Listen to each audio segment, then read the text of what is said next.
지키는 우리 추수감사주일은 11월 셋째 주일로 지키고 또 11월 넷째 주일로도 많이 지킵니다. 우리 교회는 넷째 주일로 지킵니다. 이렇게 추수감사주일을 지키는 것은 한국 교회가 미국 교회의 선교로 시작되었기 때문에 미국 교회의 어떤 그 영향을 받아서 추수감사주일을 지키게 됩니다. 미국은 1620년 신앙의 자유를 찾아 미 대륙에 왔던 청교도들이 그 이듬해에 이제 그들이 추수한 것을 가지고 하나님께 감사 예배를 드린 그것이 추수감사절의 유래와 시작이 되었습니다. 이것은 마치 추수를 마치고 절기를 지켰던 구약 성경에 나오는 수장절, 초막절과도 같습니다. 물론 추수감사절이다 하면은 그 이름처럼 추수한 것에 대한 감사라는 것이 그 어떤 추수감사절의 내용, 명분적인 그 어떤 의미이지만, 그러나 영국의 청교도들이 미국산 옥수수를 수확하기 위해서 목숨을 걸고 미 대륙에 간 것은 아닌 것입니다. 그들이 목숨을 잃을 위험을 감수하면서 실제로 절반 가까운 사람들이 죽게 되죠. 그렇게 미 대륙에 갔던 이유는 그것은 바로 딱 하나, 신앙의 자유 때문입니다. 그렇다면 그 당시 영국이나 유럽에서는 신앙의 자유가 없었단 말인가? 그 당시 영국은 국교가 성공회였습니다. 성공회는 신학의 내용은 개신교지만 어떤 그 예배의 의전이나 또 예전이나 이 형식은 로마 카톨릭의 전통을 따르는 그것이 성공회입니다. 지금도 그렇게 성공회는 예배를 드리고 있습니다. 당시의 왕이 제임스 1세였는데 이 제임스 1세 왕은 모든 교회 예배를 다 그렇게 드리라고 그렇게 명을 내립니다. 그리고 그렇게 예배를 드리지 않는 교회에 대해서는 핍박하고 추방하고 박해를 했던 것입니다. 한마디로 국가가 왕이 이 종교의 예배의 가이드라인을 준 것입니다. 이렇게 예배를 드리라라고 왕이, 국가가 이렇게 하달을 한 것이죠. 마치 일제 식민지 시대에 예배를 드릴 때에 모든 예배 전에 동방요배, 신사참배라고 볼 수 있죠. 동방요배를 하고 난 뒤에 예배를 드리라라고 그러한 가이드라인을 준 것과도 같은 것입니다.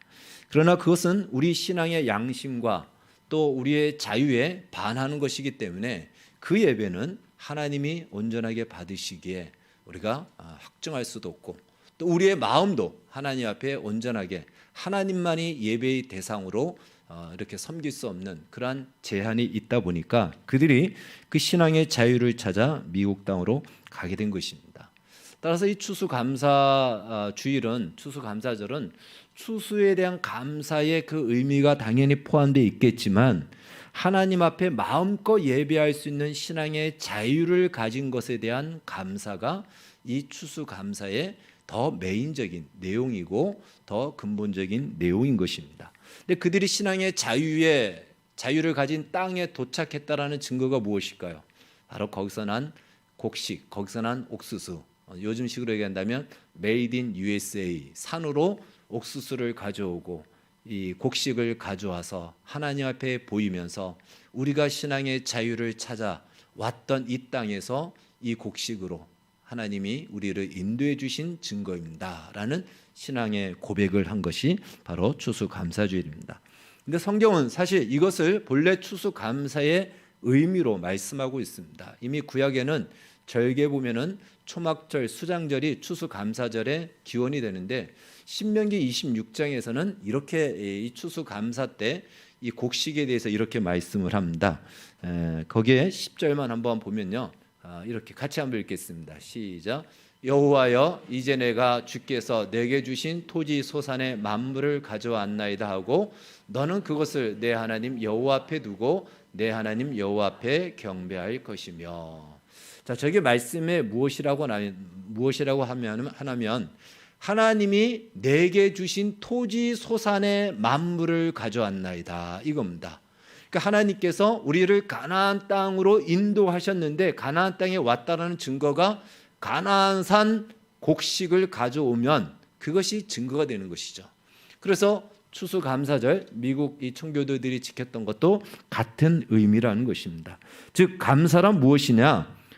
추수의 열매가 있기 때문에 감사한 것이 아니고 여기까지 이를 때에 하나님이 우리를 떠나지 아니하시고 한 걸음 한 걸음 우리를 인도하셔서 여기까지 이르게 하셨다라는 하나님의 인도하심에 대한 고백이요, 믿음이요, 이것에 대한 찬송이요, 이것이 바로 감사의 의미인 것입니다.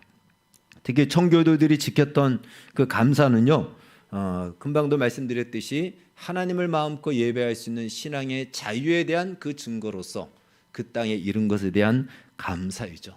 어쩌면 오늘 우리 시대에도 우리가 마음껏 예배할 수 있다는 것이 얼마나 놀라운 은혜와 감사인지 우리는 최근에 그러한 일들을 여러 번 겪게 됐고, 앞으로도 어쩌면 이것은 이것만큼 정말 소중한 것이 없다는 것을 우리가 경험할 수도 있는 그런 상황에 놓일 수도 있는 것입니다. 즉 우리가 예배할 수 있는 자유를 가진 것이 얼마나 큰 은혜인가. 이 자유를 무엇도 막을 수 없다라는 것, 이것은 정말 큰 은혜라는 것을 우리가 확인하게 됩니다. 물론 우리는 하나님께서 우리의 생업과 우리의 산업과 우리의 살아감에 있어서 베풀어 주신 하나님의 손길과 또 놀라운 은혜들을 감사합니다. 그건 당연히 마땅히 감사할 것입니다. 그러나 지금 우리의 현실을 보면 우리 코로나로 지금 온 모든 국민들의 삶이 피폐해졌고요. 그리고 언제 끝날지 모르고 우리가 마스크를 쓴 지 지금 2년이 되어 가고 있는데 마스크를 어쩌면 영영 벗지 못할 수도 있지 않을까, 이러한 지금 우려가 더 많은 것이 사실이고요. 지금 들려오는 미디어의 소식에 의하면 또 다른 팬데믹, 또 다른 어떤 변이가 여기저기서 나왔다라고 하여서 계속해서 우리의 어떤 미래를 암담하게 만들고 뭔가 펼쳐지지 못하게끔 만들고 우리의 마음을 더 조이게끔 만드는 이런 현실이 지금 작금의 우리의 현실인 것입니다. 이때 우리가 이 추수감사 주일을, 또 추수감사절을 맞이하게 된 것입니다. 과연 우리의 현실을 봤을 때 감사할 만한 것들이 있는가? 감사할 만한 우리의 현실인가? 이렇게 살아가는 것이 이거보다 더 조여오는 그러한 현실이 감사할 만한가?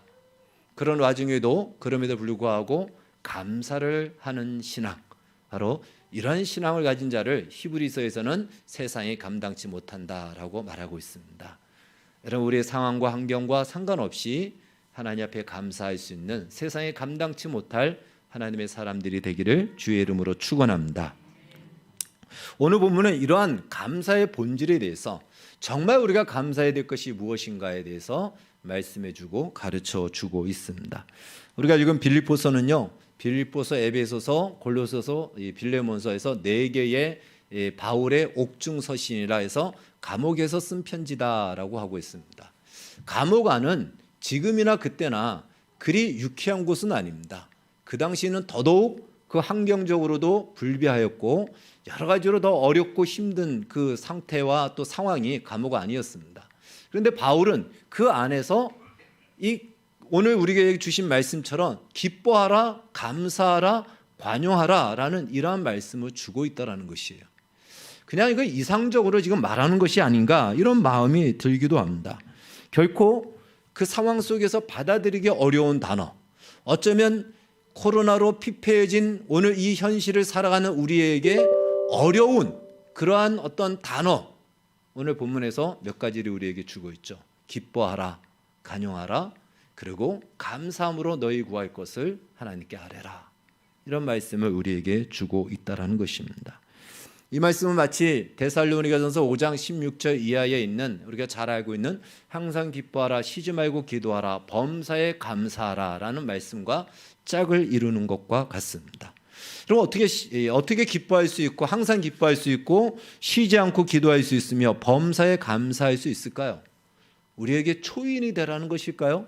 세상을 초월하여 살으라 라는 그 이야기일까요? 오늘 본문이나 이 데살로니가 전서에 있는 말씀이나 모두 명령어법적으로 쓰여졌습니다. 감사하면 좋겠다, 기도하면 좋겠다, 기뻐하면 좋겠다라는 어떤 권고형이 아니고요, 기뻐하라, 기도하라, 감사하라, 관용하라 라는 명령어조로 쓰여졌다는 것입니다. 특히 이 데살로니가 전서에서는 그렇게 하는 것이 하나님의 뜻이다라고 아예 못 박아서 말씀하고 있다는 것입니다. 아니 그러면 우리의 상황과 현실은 전혀 그렇지 않은데 하나님이 그렇게 명령하니까 그냥 이를 악물고 감사하고 이를 악물고 기뻐하란 말인가? 하나님께서 이렇게 일방적으로 우리의 현실을 고쳐주지도 않으면서 또한 바꿔주지도 않으면서 우리에게 감사하란 말인가? 우리는 여기서 한번 생각해야죠. 하나님이 이렇게까지 일방적으로 명령하시고 또 그리고 그것을 공고도 아니고 하라라고 그리고 그것이 하나님의 뜻이다라고 강하게 이렇게 하나님의 말씀하는 데에는 다 무엇이 있을까요? 이유가 있는 것이죠. 하나님이 빈소리를 하시는 분이 아니지 않습니까? 다 그럴 만한 이유가 있기 때문입니다. 쉽게 말해 하나님께는 다 생각이 있고 계획이 있는 것입니다. 다 생각이 있다라는 말, 다 계획이 있다라는 말, 이 하나님의 말씀에서 차용해서 영어에서 쓰이지 않았나 그런 생각이 듭니다. 어떤 생각, 어떤 계획이 있을까요? 항상 기뻐하라. 여러분 어떻게 항상 기뻐할 수 있을까요? 이 말씀은 이 안에 전제되어 있는 하나님의 약속이 있습니다. 하나님이 항상 우리의 인생을 마침내 기뻐할 수밖에 없는 자리로 우리를 인도하시겠다라는 것입니다. 우리는 지금 당장 처해져 있는 현실 앞에 이것이 끝이고 이것이 전부다 생각하니까 거기서 낭망하고 슬퍼하고 절망하죠. 근데 하나님이 기뻐하라는 것이에요. 그게 다가 아니라는 것입니다. 내가 너희를 반드시 기쁨의 자리에 이르게 하겠다라는 하나님의 약속이 전제된 명령인 것입니다. 쉬지 말고 기도하라는 것도 마찬가지죠. 하루 24시간을 기도하면 좋겠죠. 그러나 우리 중에 하루 24시간을 기도할 수 있는 사람은 없을 것입니다. 이건 기도의 양을 말하는 것이 아니고요. 만약에 하나님이 새벽 3시 30분부터 4시 30분까지만 기도하는 사람의 기도만 내가 들어주겠다. 그러면 우리 중에 이 기도에서 응답받을 사람은 몇 명 되지 않을 겁니다. 하나님이 정해놓은 시간만 기도하라 그러면 쉽지 않습니다. 그런데 하나님이 쉬지 말고 기도하라는 것은 언제든지 네가 기도해도 내가 들어주겠다라는 것입니다. 어느 때에 어떤 상황이 있더라도 기도해도 내가 들어주겠다라는 것이죠. 그래서 우리는 일어나서 기도하고 밥 먹으면서 기도하고 또 무슨 일이 있을 때 기도하고 늘 기도하는 것입니다. 하나님이 언제든지 들어주시겠다. 그래서 우리에게 기도의 기회를 그렇게 주시는 것입니다. 범사에 감사하라라는 말씀 역시 우리의 인생 속에 펼쳐지는 어떤 일들, 이건 아니야 라고 했던 우리의 인생에 일어나는 일들이 있죠. 이건 내 인생에서 계획되지 않았던 것이고 전혀 의도하지 않았던 일들이 펼쳐질 때 그 어느 것도 하나님의 통치 밖에서 일어나는 일은 없다라는 것을 하나님이 말씀하시는 겁니다. 실수와 실패와 의도했든 의도하지 않았든 내가 계획했든 그렇지 않았든 그러한 일들이 펼쳐질지라도 하나님께서는 그 속에 거기까지 찾아오셔서 그 일을 새롭게 만들어서 우리로 하여금 하나님이 하셨구나, 하나님이 변화를 주셨고 역사하셨구나라는 것을 만들어내는 감사할 수밖에 없는 그 상황으로 우리의 인생을 이끌어 가시겠다라는 것입니다. 그래서 언제나 감사하라라는 것입니다. 오늘 본문도 같은 의미를 가지고 있죠. 기뻐하라, 관용하라, 감사함으로 알아라. 당장 우리 눈앞에 펼쳐진 현실을 보면은 기뻐할 만한 것도 없고 감사할 만한 것도 없고 여유도 없다 보니까 관용할 만한 그 관용을 나타내 보일 수 있는 그러한 우리의 여력도 없는 것 같습니다. 현재만을 보면 그렇습니다. 도무지 우리가 할 수 없는 바로 그 말씀의 명령이라는 것이죠. 그때 우리는 눈앞에 펼쳐진 현실이 다가 아니라는 이 사실을 기억해야 됩니다. 하나님께서 이렇게 말씀하시는 것에는 그것이 다가 아니다. 그걸 하나님이 전제하여 말씀하고 있는 것입니다. 우리는 인생 속에 펼쳐지는 많은 일들을 우리가 전문적인 용어로 역사라고 얘기합니다. 역사는 바로 시간과 공간이라는 이 무대 속에서 펼쳐지는 많은 일들입니다. 시간과 공간 속에서 펼쳐지는 많은 일들에 실제로 그 일의 주인공은 누구시냐? 그 시간과 공간의 무대에서 일을 만들어가는 그분은 누구신가? 하나님이라는 사실입니다. 우리는 그 속에서 하나님께서 한 시대에 우리를 스포트라이트를 비춰서 우리를 들어 일으키시고 또 그 한 세대가 지나가면 다른 사람을 통해서 그 역사를 이루어서 그 역사 전체를 이끌어 가시고 그 역사 전체를 코디하시고 디자인하시는 분은 바로 하나님이라는 사실을 우리가 기억해야 됩니다. 우리가 성경을 통해서 알게 된 가장 큰 유익 중에 하나가 바로 이것이지 않습니까? 세상 사람들은요, 역사를 이해를 못합니다. 역사는 그냥 그렇게 되어지는가 보다 그냥 그렇게 가는가 보다, 누구에 의해서 가는 것도 아니고 그냥 그렇게 펼쳐지는가 보다 생각하지만, 우리는 성경을 통해서 이 시대와 세상의 역사가 하나님의 손에 있음을, 한 사람의 인생도 하나님의 손에 있음을 성경을 통해서 우리는 확인하고 배우게 되죠. 우리에게 큰 유익인 것입니다. 이것은 어떤 세상에서 배우는 학문으로 되는 것이 아닙니다. 하나님께서 그 세상과 역사를 바라볼 수 있는 눈을 우리에게 주신 것입니다. 그렇기 때문에 그것은 단순히 우리의 알무로가 아니고 그것이 우리의 삶의 근거가 되고 우리 인생의 바탕이 되고 우리 믿음의 아주 초석을 다지는 기초가 되어야 된다는 것이죠. 그래서 우리가 이걸 알 때 기뻐하지 못하고 간여하지 못하고 또 감사함으로 아뢰지 못하는 우리의 모습은, 우리가 눈앞에 펼쳐진 이것이 전부다, 그렇게 생각하기 때문에 그렇다는 것이죠. 그리고 이것이 영원할 것 같아요. 이 현실이 바뀌지 않을 것 같습니다. 그러다 보니까 나의 인생이 억울하고 분하고 원망스러운 거죠. 내 인생이 이렇게 살다가 끝나는 것이 아닌가? 그냥 이렇게 살다가 끝난다면 살 의미가 무엇이 있는가? 이것이 보통 사람들이 생각하는 이 현실과 세상 앞에서 가지는 마음인 것이죠. 그래서 절망하는 것입니다. 그러나 우리는 잘 알고 있습니다. 지나가 보니 그 모든 과정이 하나님께서 이 일을 이루시기 위해서 허락하신 과정이었다는 사실. 우리 집사님 오늘 기도하면서 그런 기도를 했지 않습니까? 지나가 보니 그 모든 것이, 그때는 그게 전부인 줄 알고 그것이 낙심되었고 그것으로 끝날 것 같았는데, 하나님께서 피할 길을 주시고 또 피할 눈도 주시고 또 하나님이 돕는 손길을 주셔서 그 위기를 지나오면서 마침내 하나님께서 여기까지 인도하셨다라는 것을 우리는 우리의 인생을 통해서 수없이 경험을 하고 고백을 하고 있다라는 사실입니다. 바로 그렇기 때문에 이제 우리는 이 속에서 하나님께서 우리를 결코 내버려 두고 모른다 하지 않는 하나님이라는 것을 이제는 인정해야 됩니다. 사실 하나님은 우리의 가장 최악의 자리까지 찾아오셔서 거기서 우리의 최악의 운명을 바꾸시지 않았습니까? 그것이 바로 십자가와 부활입니다. 예수님이 우리가 죄로 말미암아 멸망할 수밖에 없는 그 자리까지 오셔서 우리를 살리셨고 우리의 운명을 뒤바꾸신 것이 사실입니다. 그렇다면 그렇게 우리를 바꾸신 하나님이 우리의 인생을 나몰라라 하고 내가 억울하다고 여겨지는 인생을 그냥 방관하며 있겠냐 이거죠. 그래서 우리의 믿음은 항상 이 십자가와 부활이 초석이 되어야 되는 거예요. 우리의 믿음의 기초가 이것이 되지 않으면 우리의 신앙은 모래 위에 지은 집과 같이 파도가 치고 바람을 불면 금방 무너지고 염려 속에 빠져들어가고 근심과 불안 속에 절망할 수밖에 없다는 것입니다. 여러분 기억하십시오. 십자가와 부활을 생각하십시오. 가장 최악의 자리에 있을 때 그분이 거기까지 찾아오셨습니다. 그래서 우리의 운명을 바꾸셨다면 하물며 하나님의 자녀된 지금 너희일까 보냐, 이 말씀을 우리가 잊지 말아야 될 것입니다. 그렇다면 지금 당장 우리 눈앞에 펼쳐져 있는 이 현실은 무엇이란 말인가?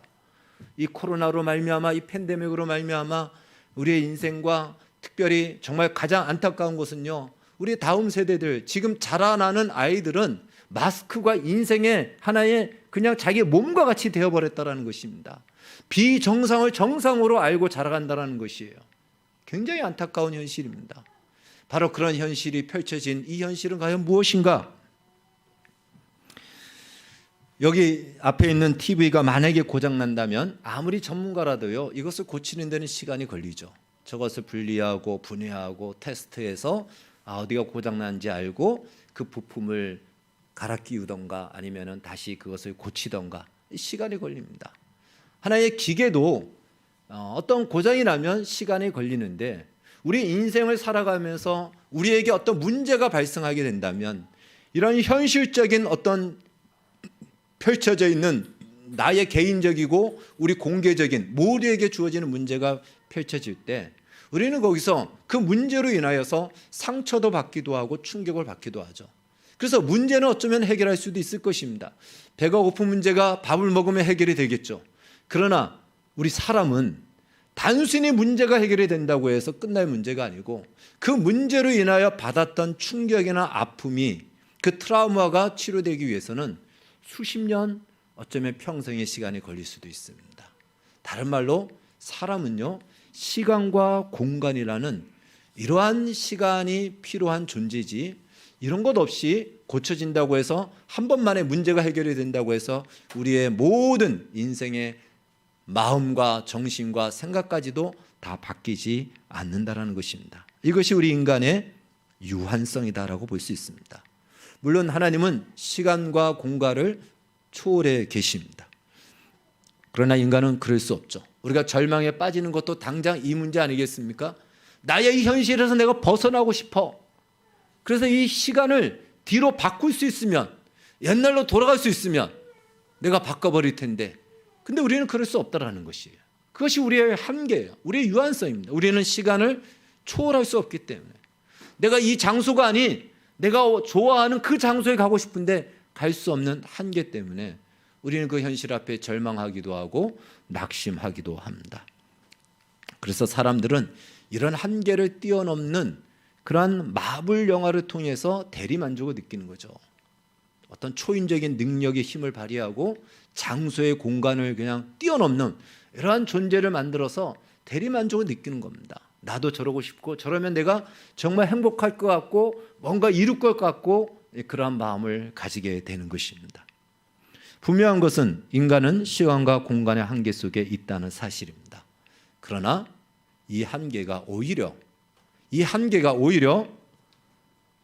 우리에게 주어진, 인간에게만 주어진 특권일 수 있다는 것이에요. 왜 그러냐면 이 한계를 통해서만이 만들어질 수 있는 것들이 있기 때문에 그렇습니다.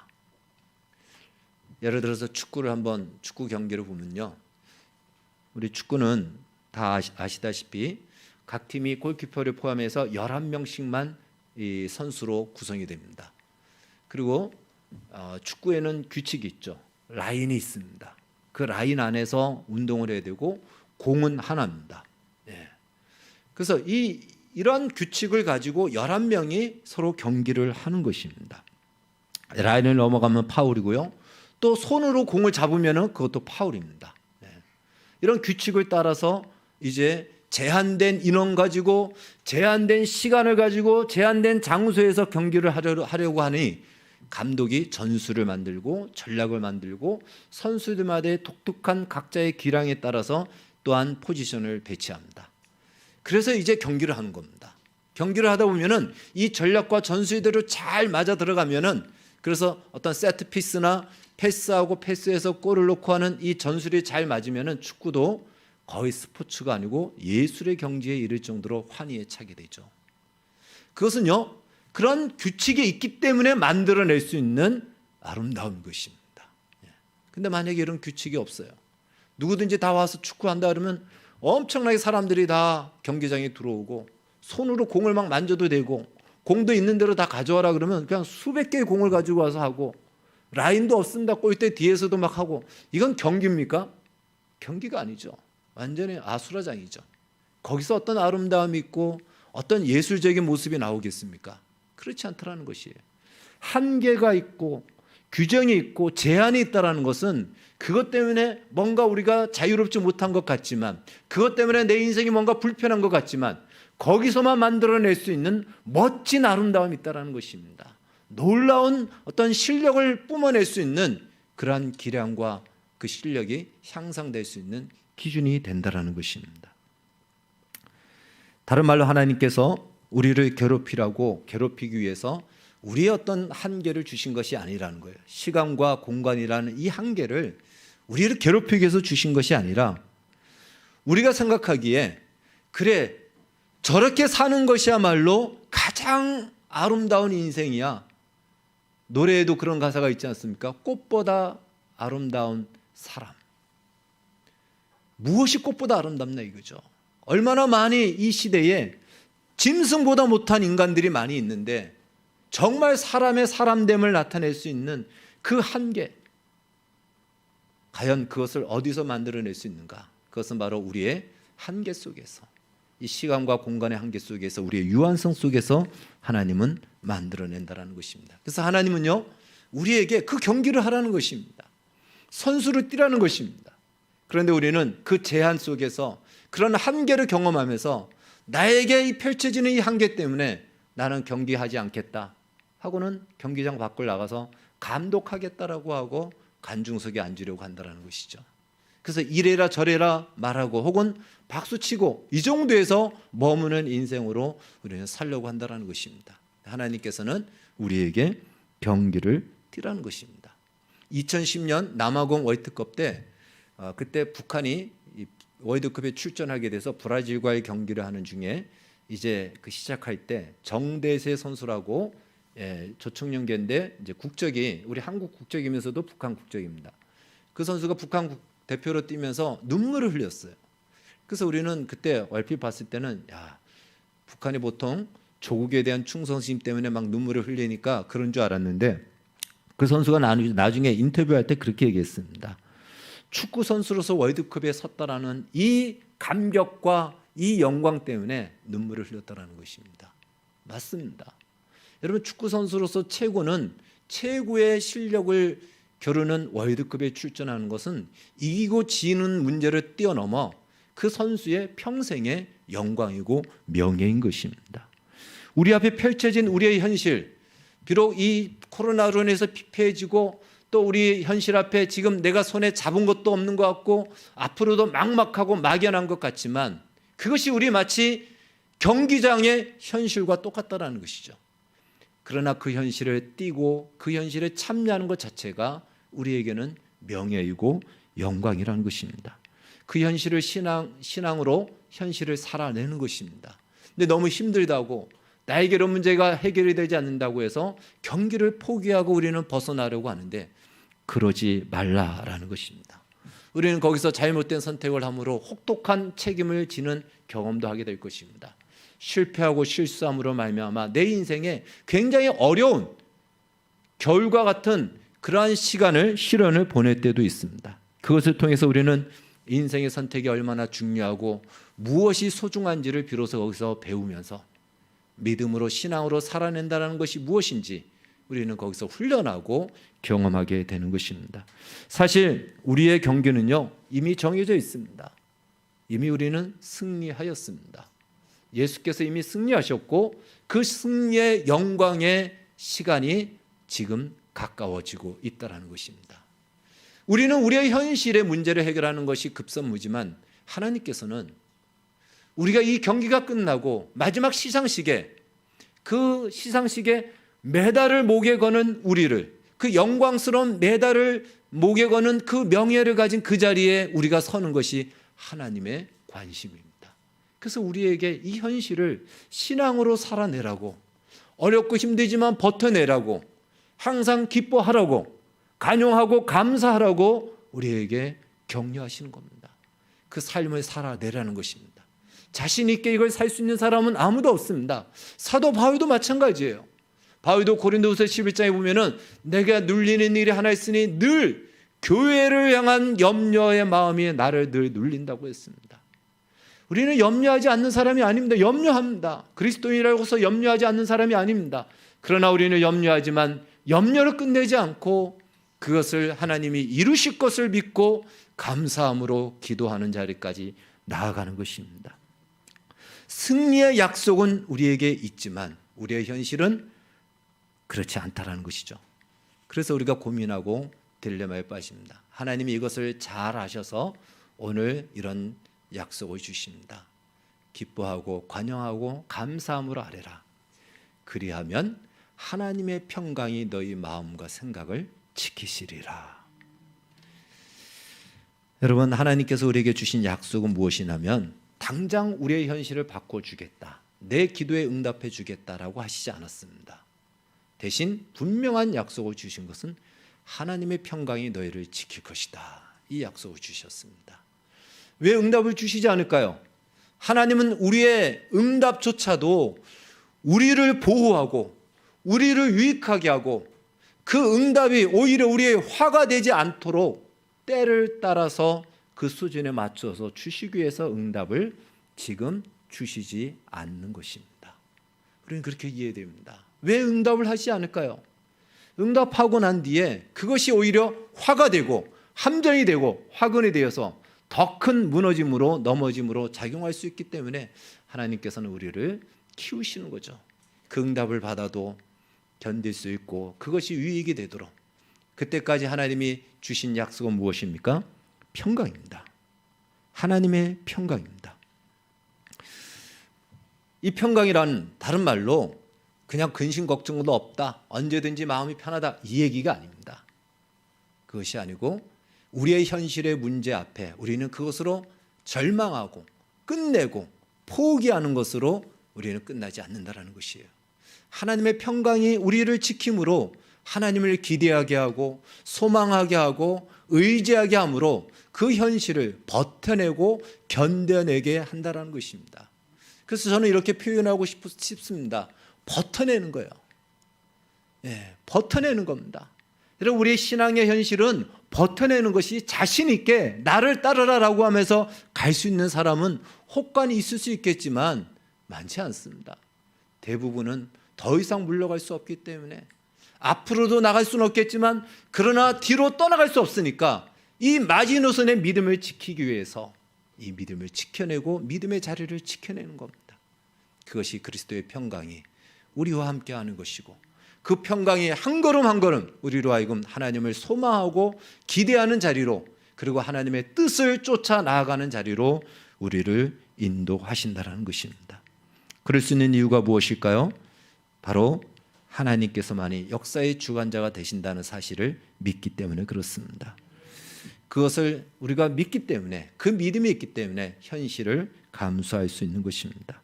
물론 우리는 세상 사람들이 우리를 볼 때에 놀라 자빠질 정도로 하나님이 그렇게 우리를 만들어 주시기를 기대하겠지만 그건 우리의 관심이지만 하나님의 관심은 다시 한번 기억하십시오. 영광의 날에 영광의 단에 올라 영광의 메달을 받게 하는 것이 하나님의 관심입니다. 그러면 뛰어야 됩니다. 여러분, 월드컵에서 축구가 동메달, 우리나라 동메달까지 땄는데 그때 선수들이 메달을 받았어요. 감독은 받지 않습니다. 관중도 받지 않습니다. 관중과 감독은 어쩌면 경기장 밖에서 편안하게 보기도 하고 물론 마음 졸이기도 하겠지만 선수들은 그 안에서 얼마나 답답할까요? 경기가 제대로 풀리지 않을 때 정말 미칠 정도로 답답하죠. 그래서 혼이 나갈 정도로 뛰고 죽을 힘을 다해서 뛰죠.